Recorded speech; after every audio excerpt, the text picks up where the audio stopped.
Hi, everybody, and welcome to another episode of the Double 18 Podcast. I'm your host, Stephen Nagishi. With me, as always, from the Awful Announcing Associate Editor, it is none other than Ken Fang. Ken, happy Sunday to you. It's a little bit of a slow day news-wise in the world of sports, but we'll try and plow through and talk as much as possible within the given time. But how are you doing?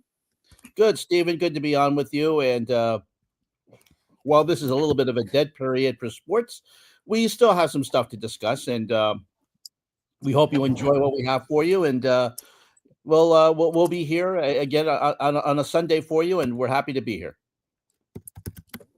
Absolutely. So, yes, last night, the Eastern Conference Final, Game 6, ended with the Indiana Pacers winning the game to advance to the NBA Finals, where they will face the Oklahoma City Thunder, which already won Game 5 a few days back. Now, the game is on next Thursday, I believe. So there's a bit of a dead period that fans have to kind of await. I know it's not a sexy matchup between, two small teams. So obviously a lot of fans are probably may not be tuning in, the rating wise, it might not garner, compared to other years when, bigger markets, LA, New York, Chicago, Dallas, even Boston last year are not in it. So we'll see what happens, and we'll talk more about it on our next broadcast, hopefully. But last night was a significant in also not just for the result of the game, but it was also an end of an era as TNT broadcasted their final game of NBA games, regular season playoffs as well. It's an end of an era.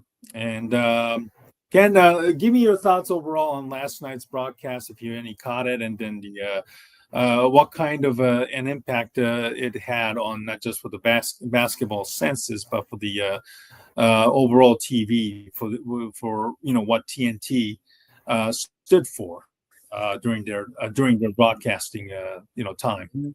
Well, Kevin, it was kind of appropriate that Kevin Harlan was the last voice calling a game because he had been with Turner and TNT going back to 1996. He joined them in a period really where at that point TNT was the only cable outlet for the NBA, and of course ESPN joined in 2002. But NBA's relationship with TNT dates back to 1989, Stephen, and then even 5 years before that, TBS.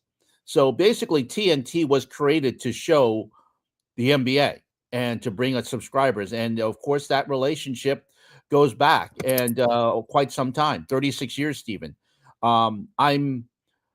This is all a lot of people know. They only know the NBA on TNT. I mean, they have, of course, Charles Barkley joined joined around 2002 or so.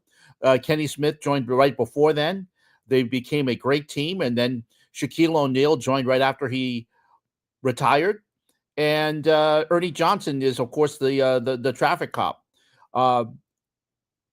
All other studio shows, Stephen, have tried to copy their success, but you can't copy chemistry.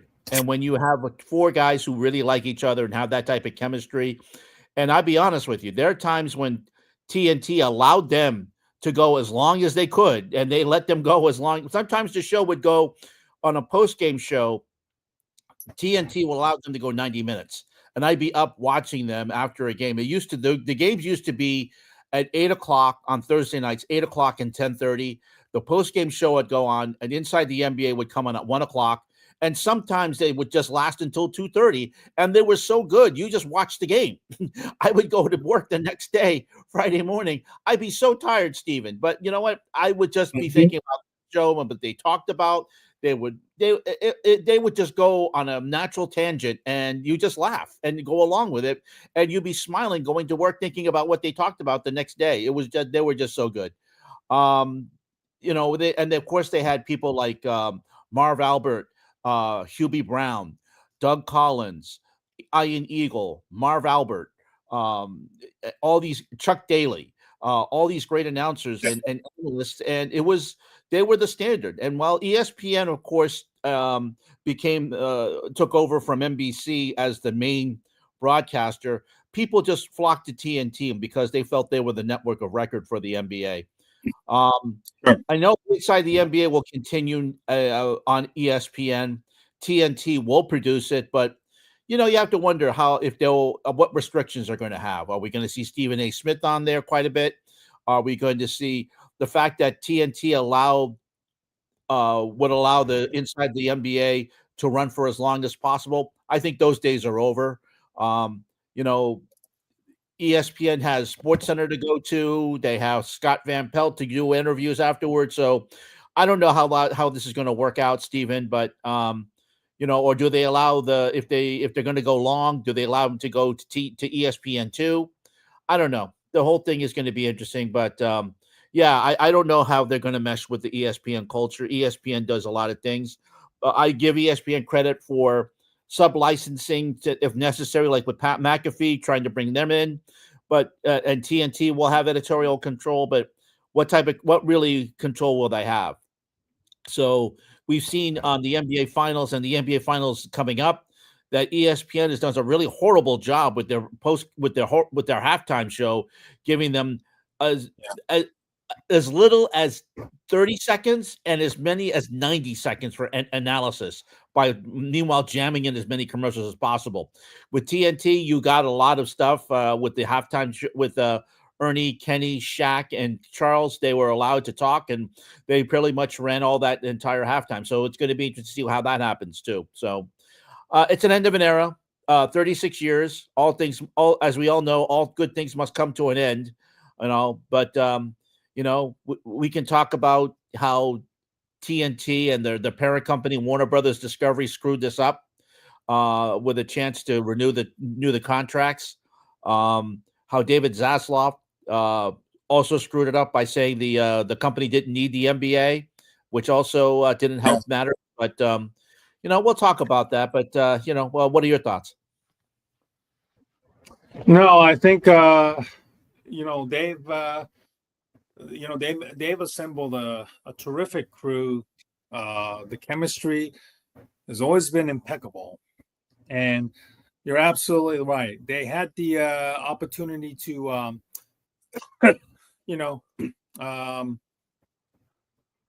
develop their chemistry as long as possible, because I think they were given a lot of freedom to work and toe the line, if you will, about not just about basketball, but also about social issues and even cultural issues to a degree. They weren't without any controversies as well. Again, but I think they had really meshed well and had fun doing so. Evenings, well into the mornings, depending on some of the games that they had to do, especially just shortly after the West Coast games.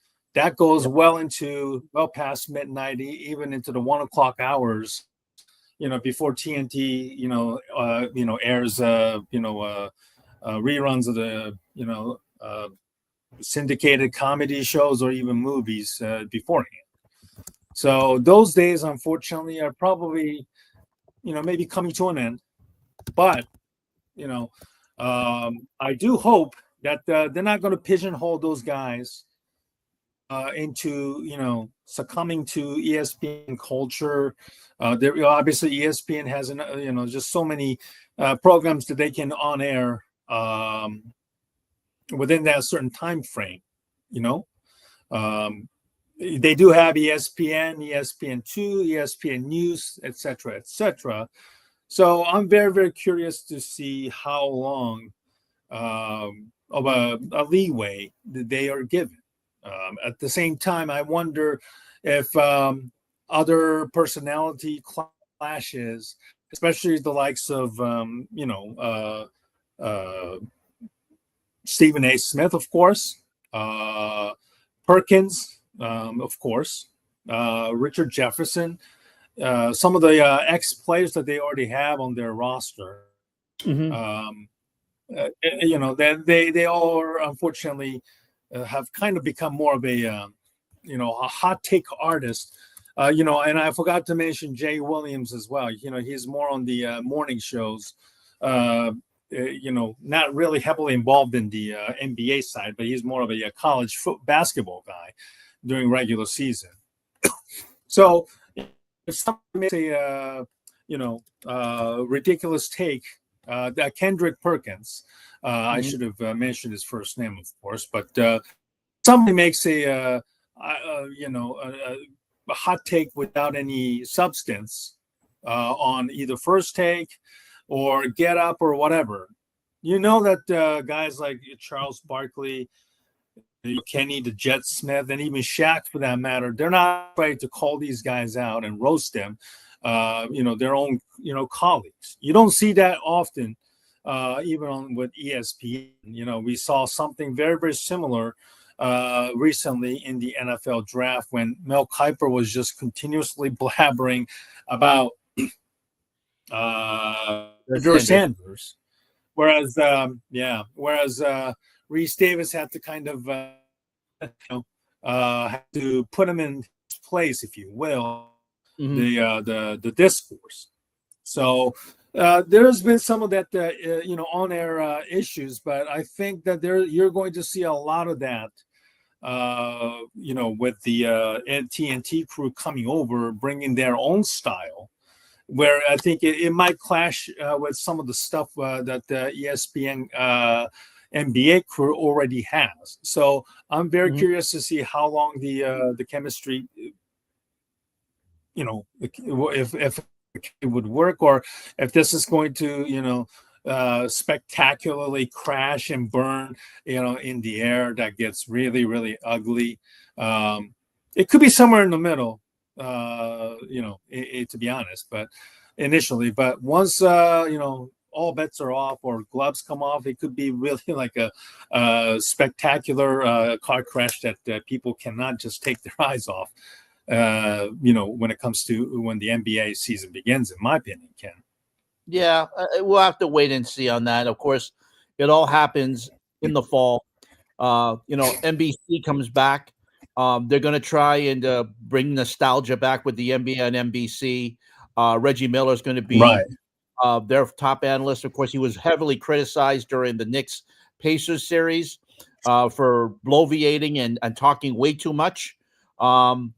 Amazon is going to have Iron Eagle. The Knicks, it's the Knicks. Listen, we know the history between the Pacers and the Knicks, especially himself back when he was playing. So I get that too. Yeah, and of course, so you're going to have Iron Eagle, and you're also going to have Kevin Harlan. He's going to go to Amazon too. So I'm going to be interested to see how NBC, they're going to have 2 nights a week, especially in primetime, Stephen. On the air on NBC, of course, Jimmy Fallon joked during their over their upfronts that this is really the NBA upfronts instead of NBC. So we'll see how they do, and of course Amazon as well. But we've talked about in the past how we have not liked ESPN's hot take personalities and hot takey programs, because they got to fill that 24 hours, 24/7 news cycle.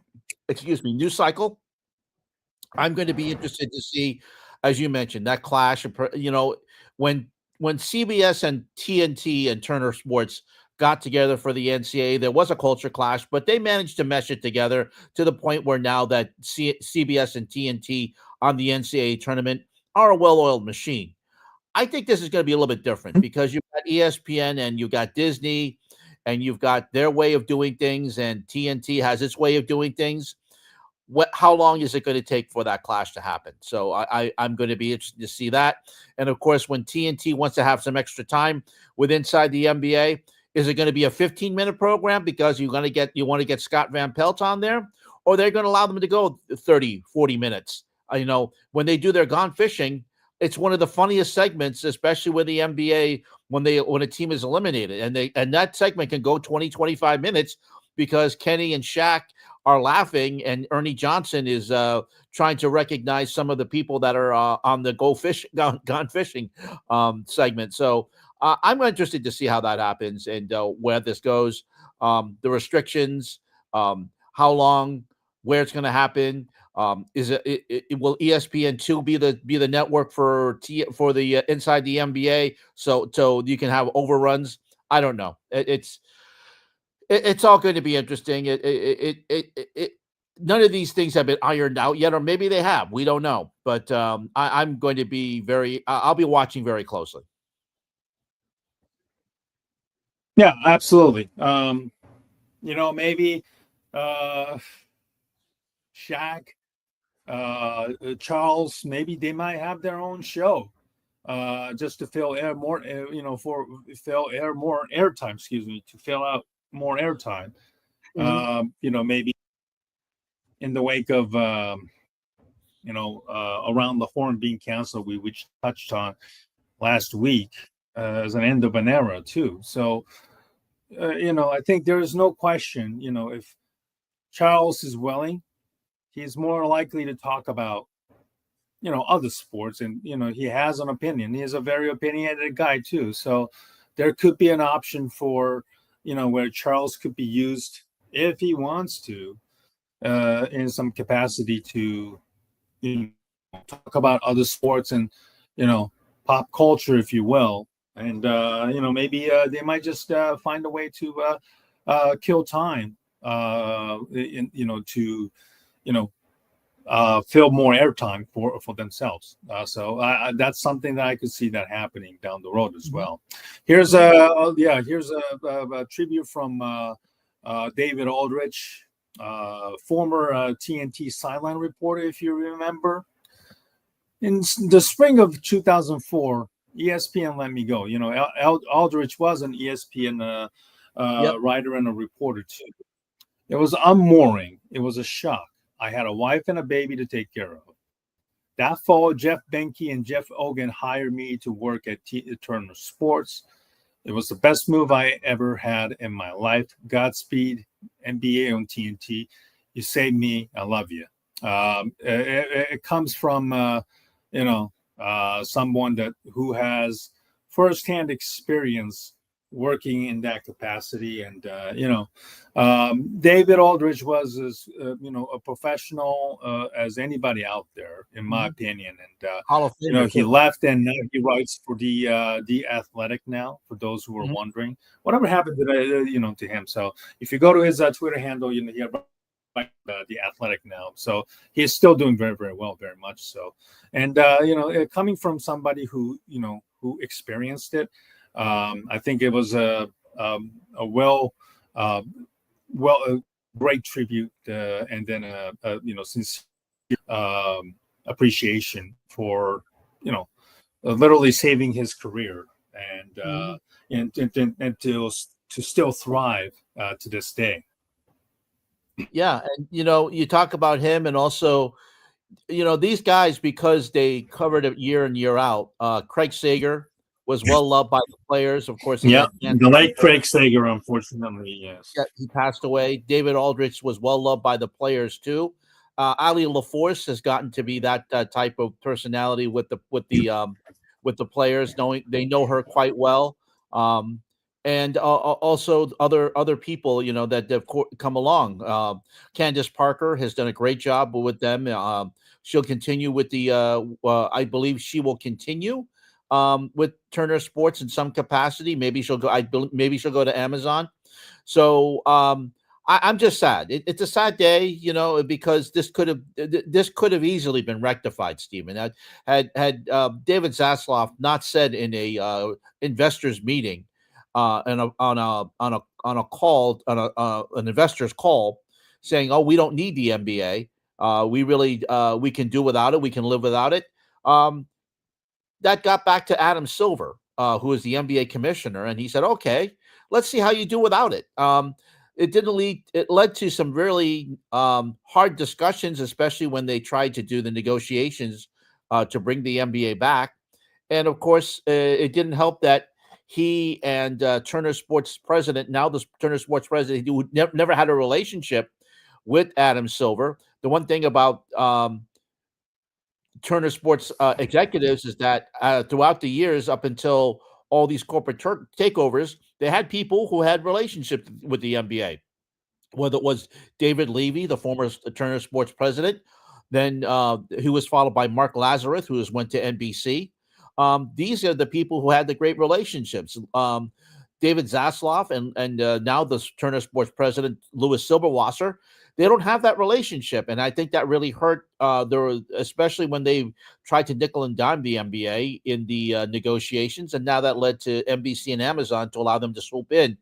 So, and we're at that point. So I think this probably had Zaslav not said something like that, said, "Hey, look, he tried to backtrack and he tried to say we love the NBA, we want the NBA." By that time, it's a little bit too late, and you've already set first impression. Everything is first impression, as we all know, Stephen. And that didn't leave that left a bad taste in the mouth of Adam Silver. And then when they tried to nickel and dime him, that even made things worse. And then that allowed NBC to come in and swoop in and outbid them. And now we're at this point where it's an end of an era, and we're wondering what the future holds for inside the NBA. So I don't know. We'll see what it's really sad that this happened, Stephen. Like I said, all could have been avoided, but it's it is what it is, and now we'll just have to wait to see how the NBC does with the NBA and Amazon, which is coming in with two new sports this year. They did NASCAR, and that was widely praised for their coverage last week and this week. So let's see how they do with the NBA. All right. Let's move on to the next topic here. This probably should have been touched last week, but we probably forgot about it. But it's about the college football expansion, Ken, and they're talking about expanding it to 16 teams right now. And it's pretty much driven by two conferences, obviously, that has a lot of pull and a lot of power. That's SEC and the Big Ten. And you could pretty much argue that the way the current college football format that we have right now, with instead of the power of five, now it's power of four. Rest in peace, the Pac-12. So it's a problem. Obviously, it stems from Big Ten and the SEC wanting to add more slots for themselves, and wielding their considerable power, which obviously may force the fans to hate the sports even more, because it's not what it was, not what it was once. Before the college expansion, the NIL, and all that other stuff that's taking place. Ken, give me your thoughts on this, the recent news, and how do you feel about the current state of college football? Well, again, we're at a point, Stephen, where it's going to be the have and have-nots, and it's obviously the Big Ten and the SEC with their big contracts, with the Big Ten with Fox and the SEC with Disney, ESPN. They're the ones that are getting the most money, and the ACC and the Big 12 and the independents are basically going to be left out.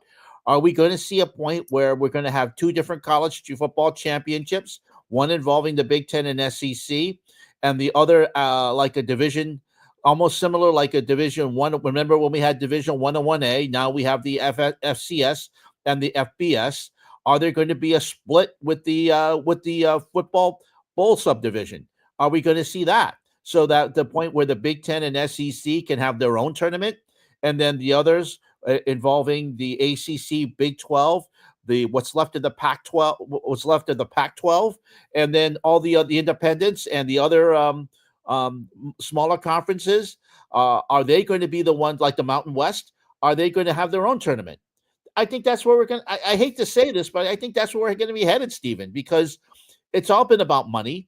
When the NCAA got was deemed an illegal monopoly by the Supreme Court back in the 1980s, it's led to this whole different thing where the CFA split off from the NCAA, and then the SEC and Big Ten and other conferences started to have their own contracts and TV contracts.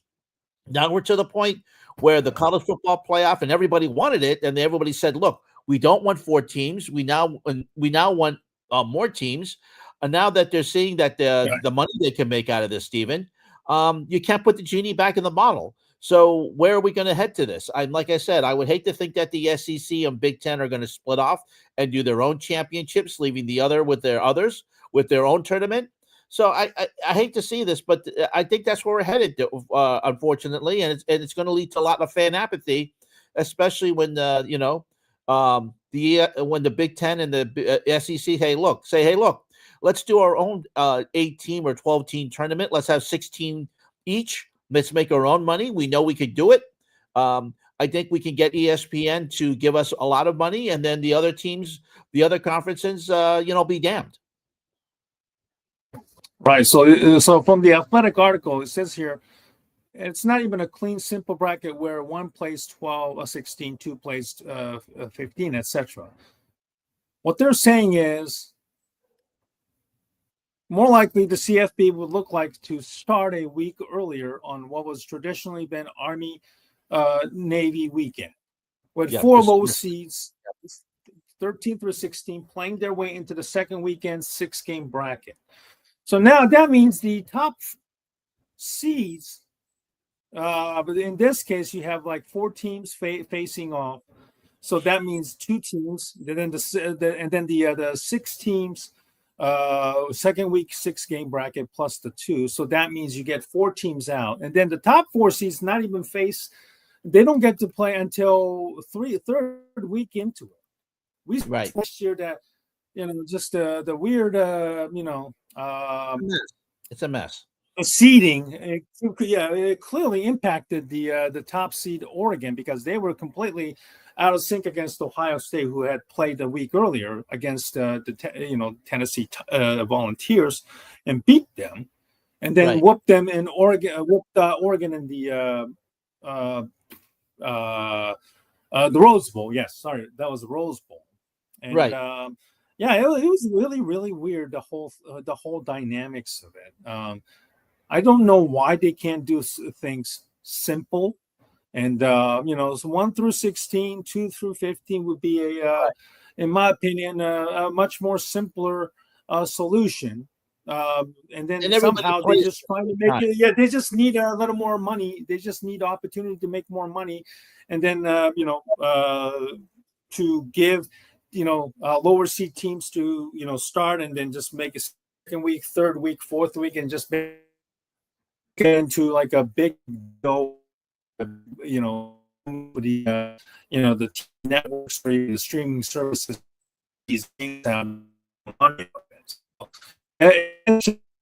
Yeah, Stephen, I think I say this, but your signal is cutting in and out. So we were having it. You were having it.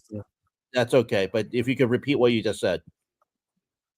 I said this is just an embarrassing cash grab of epic proportion and nothing more than that. And it just really further push the traditional college football fans out of the window because you have SEC and the Big Ten just trying to put the unworthy teams. Like last year, for example, if this were to pass, you have Alabama who barely who lost to Vanderbilt, by the way, last year. And if I'm not mistaken, they also lost to Oklahoma for that matter, too. Yes, they did. So, yep. So you're putting that type of team into the, into the bracket because, you want, to flex your muscles and you want to give those, teams an open slot, if you will. Undeserving because you didn't beat a team you couldn't even beat a team like Vanderbilt last year, and now you're probably crying foul over the fact that you missed out on the playoff spot. It's like entitled people really being driven by greed and ruining a lot of things these days. And it's just It's those things are happening more and more frequently and becoming more and more open and brazen, and it's not just limited to sports, in my opinion, Ken.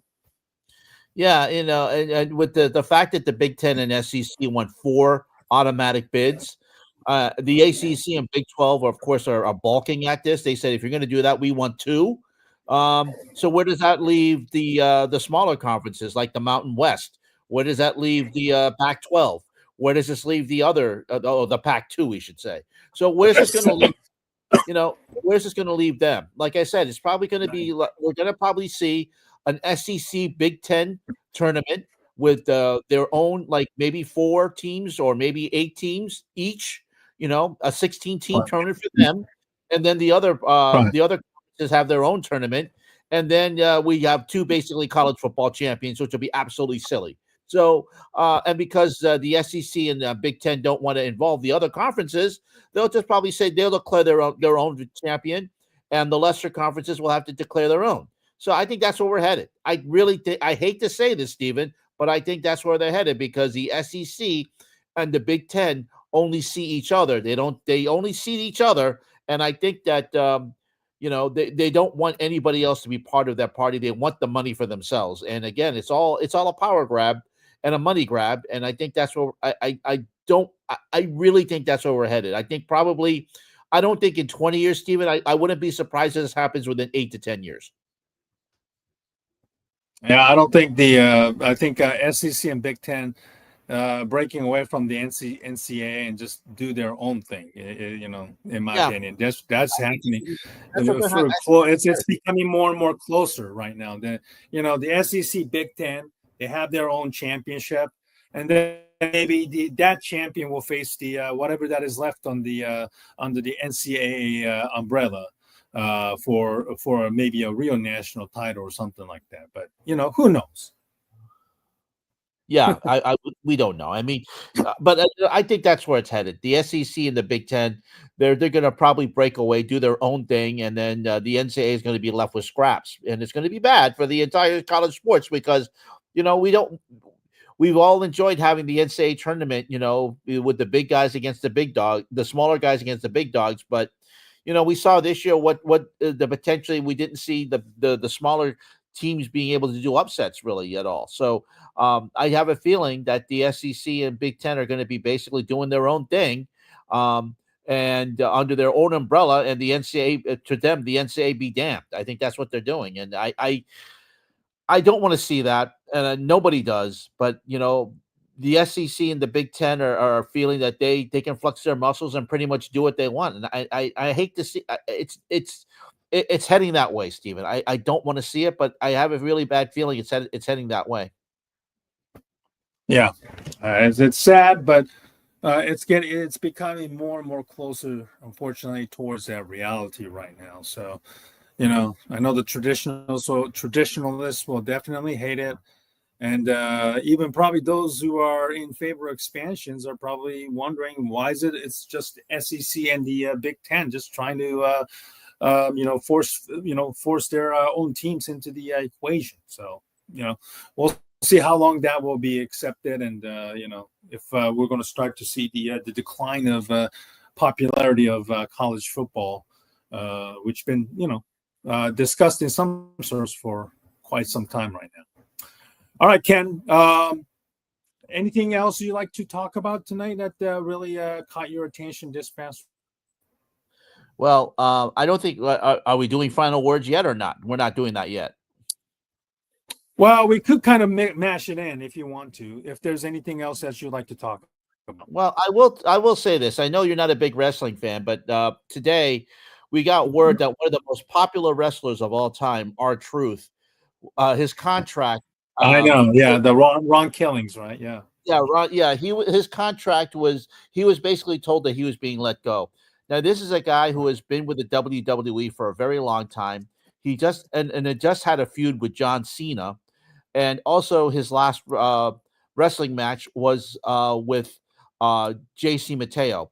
Here's a guy who's been nothing but loyal to WWE. He's done everything that's asked for him. He's a very funny man. He is does a lot of comedic promos with the with WWE. But as you see there, there's his tweet announcing that it was that he's leaving. At first, a lot of people thought this was a work, but it wasn't. Because you can see the reaction from other wrestlers like Rhea Ripley and Dom Mysterio, and even from other organizations were just completely shocked. Here's a guy who's in his 50s. He's older. Now, will he Close to 50? That's wrong. Yeah, if he wants to get another job, I'm sure he could, but it's all up to him. But he'll have 90 days. What it generally is that once you're released, you have 90 days to finally have a clear, and then finally get your work on your own. But here's a guy who has. If you always look at his YouTube videos, he does a great job in cracking up the other wrestlers. Very nice man. Um, his um, his interviews that I've seen on YouTube are nothing but of a man who is very, very thoughtful and very giving. And his popularity, I don't know if it's because of TKO, which is more about the numbers and nickel and money. They don't, instead of seeing personalities, they just see spreadsheets. And they said, okay, here's a guy who's making too much money. Let's just release him, instead of just seeing the popularity of someone on a personality. This is really rubbing a lot of fans the wrong way, Steven. TKO has been known for doing a lot of money grabs and overcharging for tickets for their premier live events. And when you do this, a man who's been on television just recently, and then you just let him go, it leaves a lot of bad taste, and the WWE fans are very loyal. Right now, this is testing the fanship right now. And you can't, when you release a very popular wrestler like R-Truth, Steven, you're really testing the fans, and you really make them not want to make them pay for your pay premium prices for your events. And they're coming to Providence, and I was thinking of going to them, but at this point, I really don't feel like going, because this is something that TKO has been doing with WWE. And they're right now TKO is feeling that they're Teflon coated, and anything they can do, the fans will flock to. Well, you keep doing things like this, and you're just going to alienate your fans, and they're not going to come to your events. Right. They also, I think, made it official that they're going to start broadcasting their not broadcasting. They're going to start hosting the WrestleMania, if I'm not mistaken, and a lot in Las Vegas. Was it just WrestleMania, or was it just like a lot of like a premium events in Las Vegas exclusive? Yeah, they held it. The last one, 41, was held in Las Vegas just this year. It was supposed to go to New Orleans next year, Steven, but now they're just thinking of having it in Las Vegas in one event, one city. And again, that is the one thing about having it in different cities, is that fans could go and travel there. Now, if you're going to hold it, first of all, Las Vegas had no idea about this. They just announced it, and this is just, again, a lot of the wrestlers had no idea about this.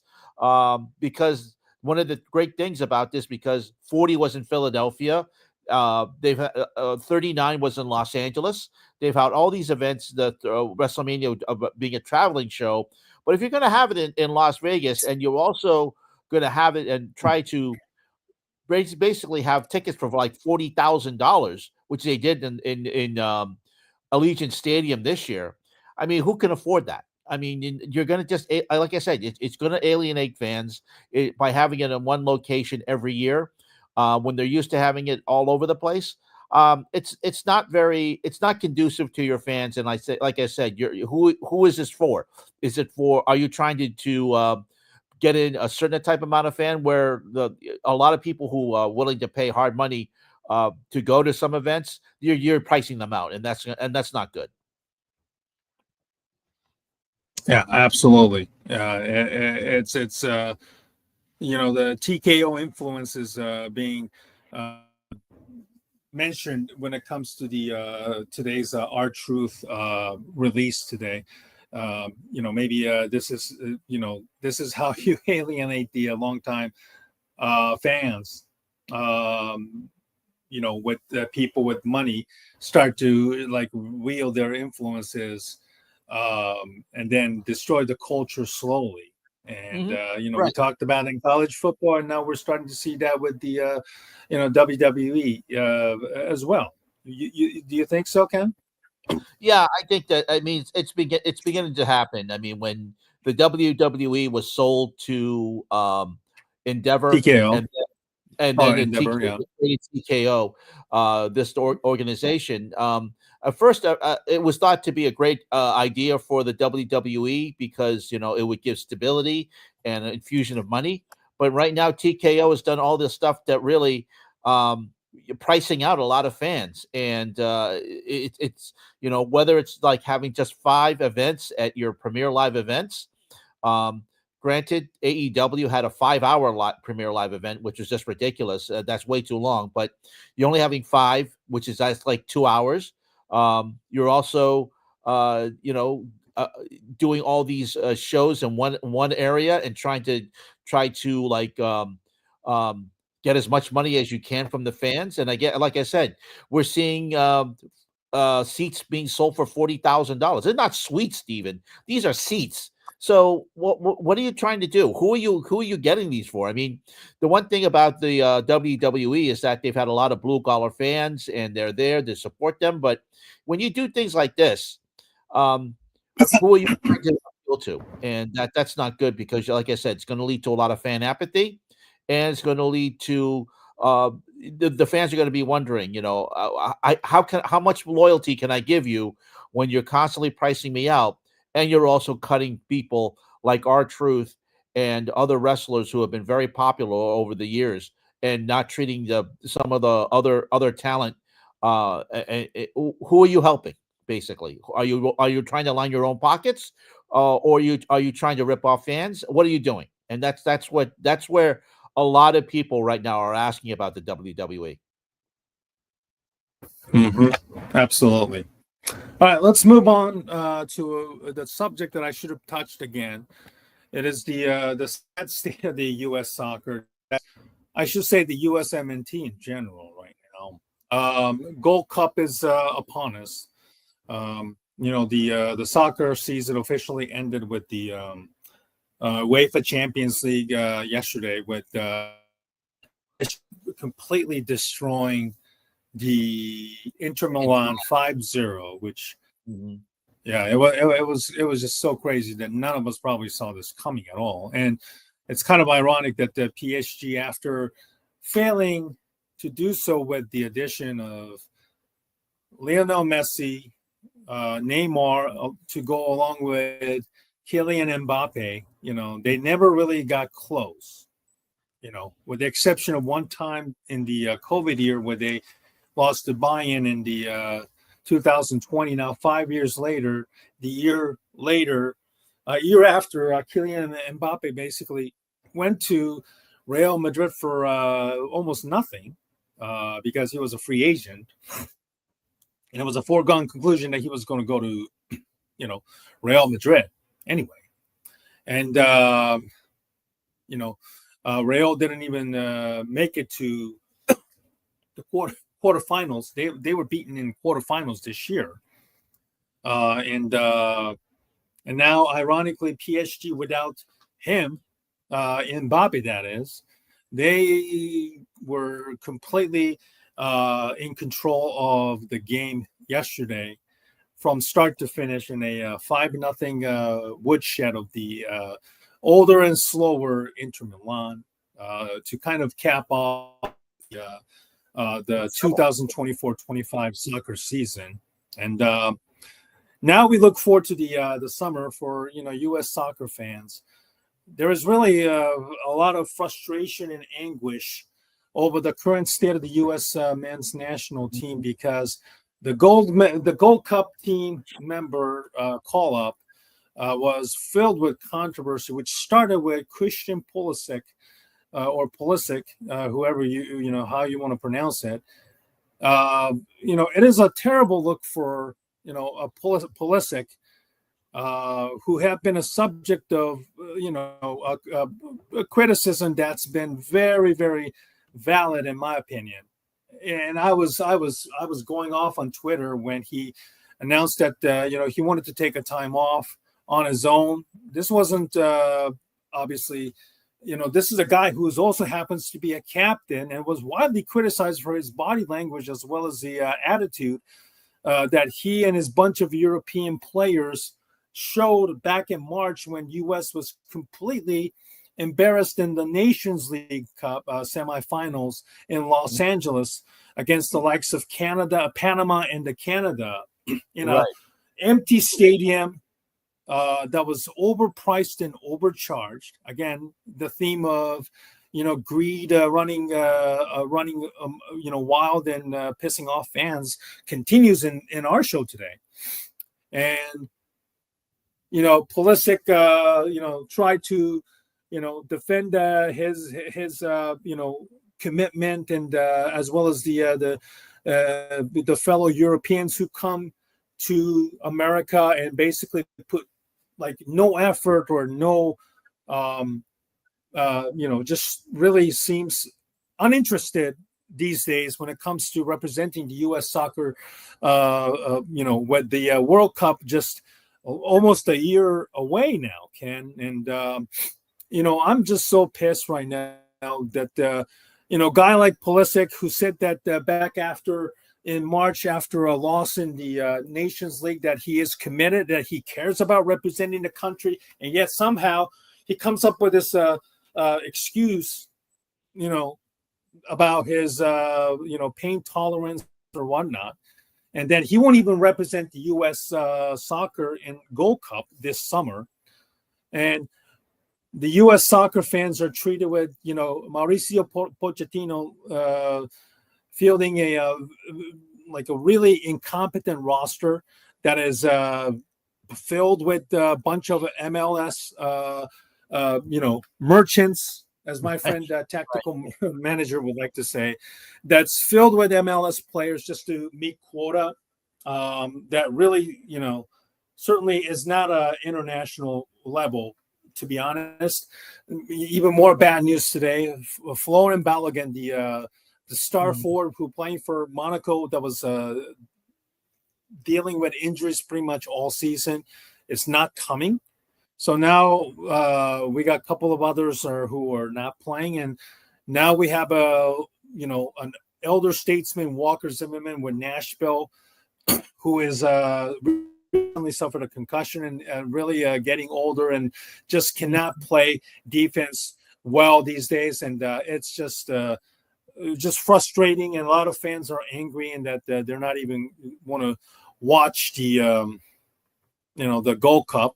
And I expect that it will be filled largely with Hispanic fans dominating the stadium, overpriced, both the ticket, the food, concession, and the parking itself. Right now, I don't know who is the real leader on this U.S. soccer right now. It's certainly not Christian Pulisic. In my opinion, I think Christian Pulisic is one of the most unauthentic and not unserious players. And you have players like Weston McKennie, Tim Weah, among others, who are not playing in this tournament either, whereas guys like Tyler Adams, who also had to deal with the injuries and came back not too long ago, he is actually playing, as well as Balogun also announced that he was going to play before this latest injury, sidelined him, and then made his announcement that they're not playing, Balogun is not playing. Pulisic does not deserve to wear a captain. He's not a serious player. Not only about himself, but also about the U.S. soccer itself. He was actually recently in a video with pro golfer Bryson DeChambeau about hitting the golf. And then I'm just really angry that there is not enough sense of urgency that is coming from the U.S. soccer and the Soccer Federation overall. My theory is this, Ken. I think that Christian Pulisic has so much influence on the guys who plays in Europe. Like, as I mentioned earlier, Timothy Weah and Weston McKennie, who both plays for Juventus and coincidentally are not in this tournament either. Okay, so that's three guys who are major key players and are not in the lineup. their performance against Canada and Panama in the Nations League several months ago was just so utterly embarrassing and pathetic. Mm-hmm. The fans were pissed. The media was not impressed. And I bet that Mauricio Pochettino himself was very, very pissed too and angry.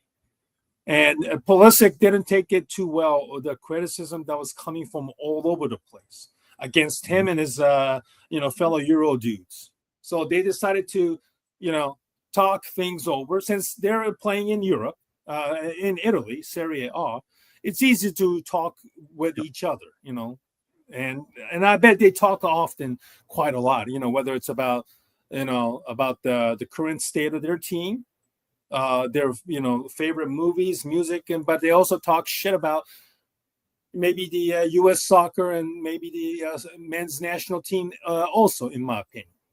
So I think that they decided to talk with each other and said, you know what, fuck Gold Cup. You know what, I'm not wasting my time going there, playing in a meaningless tournament. Yeah. I just feel that this was a pre-planned, that all three of those guys decided not to play. And now the U.S. is fielding a team that's really void of, players that they can't really rely on. And I'm going to be very, very disgusted because Gold Cup is upon us. At the same time, Club World Cup is also happening in this country. And the U.S. is missing out on a key preparation with the World Cup a year from now, where stadium securities, crowd handling, and these types of things are very, very important for every cities and every state. These things need time and preparation. And I just feel that the FIFA, with this latest cash grab of Club World Cup, just dropped the ball, and U.S., Canada, and Mexico are going to suffer a year from now with lack of preparation. Right. Yeah. Well, there was a lot to chew on there, Stephen. I will say this. I don't know what Pulisic and Weah and the others decided upon. I will say it's not a good look that they're not going to play. The Gold Cup is a key. The U.S. soccer feels the Gold Cup, the CONCACAF World Cup, is a very big deal, and they play in it every year that they have a chance. But the fact is that if the players are not going to treat this seriously, why should the fans? Why should the media? Exactly. And why should we care? And Fox is trying to promote this again as a summer soccer, because they're not only are they going to have the Gold Cup, they're also going to have, for the first time, the Women's Euros, and it's going to be a fun tournament to watch. But when you don't have when the U.S. can't field a decent team, what are the chances of them advancing, Stephen? Now, maybe they can strike lightning in the bottle. It's possible. But, when you got teams like, and as you mentioned, their sad appearance and how they did in the Nations League, there is no optimism that they can come around and do something in the Gold Cup. Like I said, back then, Stephen, I'm very pessimistic that they can get out of the group stage because of the team that's going to be fielding. So I could see them being winless, Stephen, or not even, or tying all three games and barely getting out of the group. It's not good. It's not good at all. So, and you also have doesn't give any hope that they're going to be getting out of the group in the World Cup next year either. So we need to get, U.S. soccer really had, and if they really should have said something to Pulisic and say, hey, look, we need you for the Gold Cup. We need you to play. We need you in this tournament because we need to get excitement generated for the World Cup next year. But if this is how you're going to do it, I would just say, unfortunately, U.S. soccer doesn't have any power. They can't say to Pulisic, and they're not like other federations that have great players and have a whole bunch of surplus of players, the U.S. needs Pulisic to be in there to market him. That's the thing. And when he's not in the Gold Cup, you can't use his name. Who are you going to use? So I don't know, Stephen. This is not a good thing. It's not a good look. It's not good. It's not good for Fox and one of your network partners who's hoping to market your team in the Gold Cup, because they're hoping to get you at least into the semifinals. Right now, it's not looking that way. And they also have the at least they have the UEFA Euros, the women's Euros, with the England trying to defend their title from 4 years ago. But still, I don't know, Stephen. U.S. soccer is the only good thing about this, that the women's team is doing quite well. They won yesterday against China. They'll have another friendly against Jamaica coming up on Tuesday. But still, at least the women are doing well, and there's a little bit, at least how they did. You playing the video? We gotta get that. Okay, so yeah, we gotta be. This is at least the women. There is some hope there, because after what they did in the Olympics last year, winning the gold medal, there's a hope again for the women. But as far as the men is concerned, I don't know what's going on, Stephen. They've basically been nothing coming out of no reports, no juice. This is a team that is in total disarray, and I don't know how they're going to, if they don't advance out of the group in the Gold Cup. What hope do we have for the World Cup? And that's next year. And I know for the move. Yeah, what hope do we have for the men's soccer moving forward? Anyway, I mean, the fact that Pochettino said that leave the golf club at home. If you arrive at camp and want to spend a nice time playing golf, go for dinner, visit my family, my friends, that is the culture you want to recreate. This is a shot against the players that I mentioned. Last summer when the U.S. embarrassed themselves in Copa America, there was a picture of Weston McKennie going to a hookah bar who was completely out of shape, and yet after the loss, he was seen smoking hookah at a hookah bar in Atlanta, and so there are some real exceptions. And I saw there was a photo of him and Balogun, McKinney, that is, playing golf in one of the U.S. games that was held in U.S. And I think that was basically a shot against those guys, because I think, again, there's a certain groups of people internally within the U.S. Soccer Federation have their own groups that they hang out and are heavily being influenced about how they act and how they wield their influence inside the men's national team. You don't have a coach coming out and say this kind of stuff, and that doesn't, if that doesn't raise an alarm, Ken, that's like, wow, he's taking definitely a shot against somebody within the national team, because that's how they act.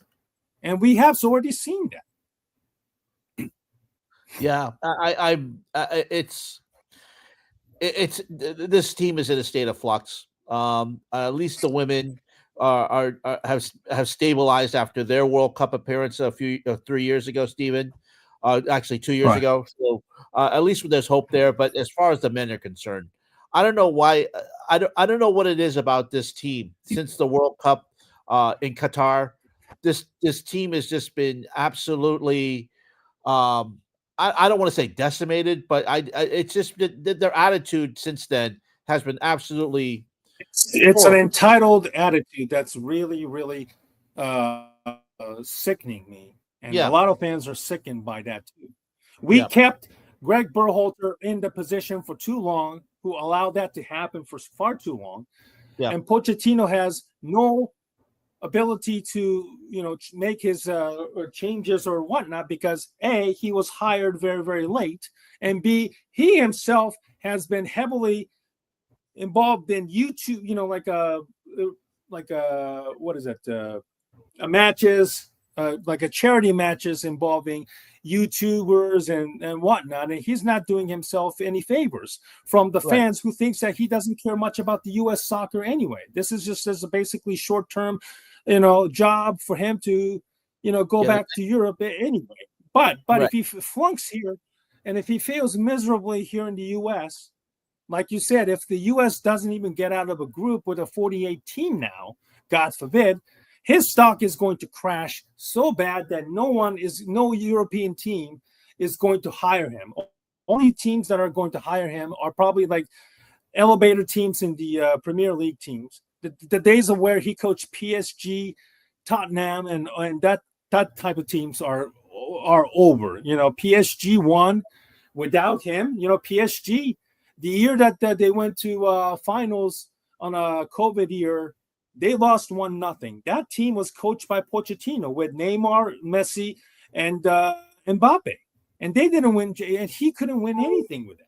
So Right. that goes to show you how bad of a manager Pochettino is already. So now this is a huge summer for Pochettino, and if Pochettino and the U.S. shows that they have they don't show any urgency, why should the fans why should the fans feel optimistic and care about the U.S. soccer a year from now, Ken? Right. I'm sorry. Absolutely. I agree. I'm sorry. Yep. Yeah. It's something that, as you mentioned, and as we said, like as you mentioned, this theme, you're going to lead to fan apathy, and why should they support the team? So and support your sport and support your organization if you're going to if this is what we're going to be left with. Yeah, absolutely. Ken, I've done enough ranting. I apologize, and I thank you for putting up with me this week. You got any final words? No, that's it. I did my final words with R-Truth, so I think that's it for me. Okay. Well, thank you very much, as always, on this Sunday afternoon, Ken, and thank you once again for joining me. Hopefully next week we'll have more to talk about. Obviously, both the Stanley Cup final and the NBA finals will begin next week, and hopefully we'll have a lot more things to talk about as well. Right now, the NFL is in somewhat of a dead period right now, so I appreciate the over 100 people joining us as always on this Sunday evening, wherever you are joining us, and we'll be back again next Sunday night, 7 Eastern, to talk more about the world of sports. Ken, thank you as always for joining me today. Have a wonderful Sunday. Thank you very much for those who watched us this evening. Hope you have a wonderful Sunday night, and then enjoy the great week this upcoming. Ken, good night, and we'll see you next week. Have a good night, everyone.